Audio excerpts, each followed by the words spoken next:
Donc nous avons vu que dans Chamilo LMS, que les unités d'enseignement sont regroupées dans ce qu'on appelle des espaces de cours, et que dans ces unités d'enseignement étaient inscrits des cohortes d'apprenants, sous différentes formes, sous forme directe en tant qu'apprenant, sous forme de classe, ou alors sous forme de session.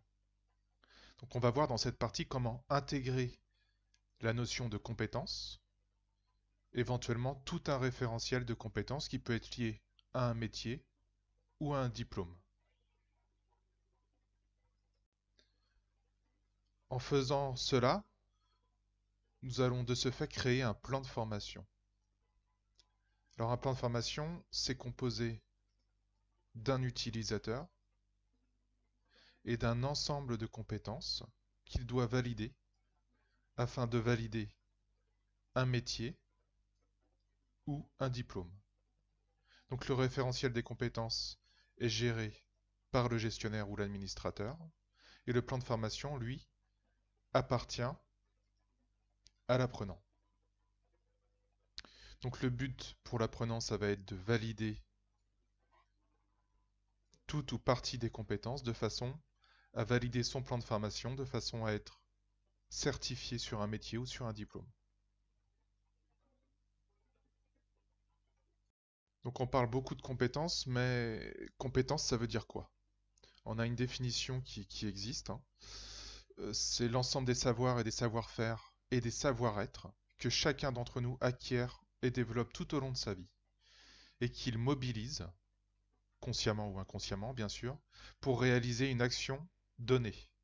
Alors une action, c'est un terme global pour regrouper des missions, des tâches, des activités, des savoir-faire métiers.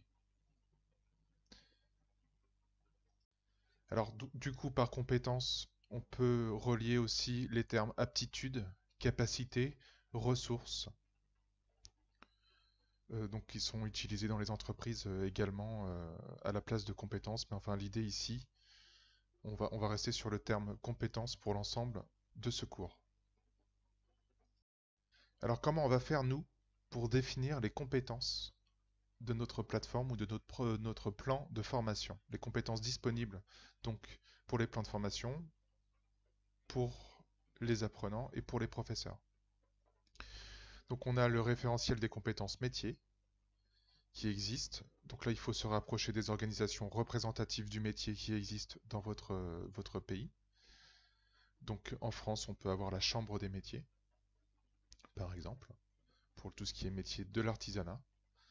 On va avoir donc les référentiels de diplômes. Donc là, il existe en France un site, donc c'est rncp.sncp.gouv.fr, qui va vous permettre de rechercher les référentiels et de les télécharger.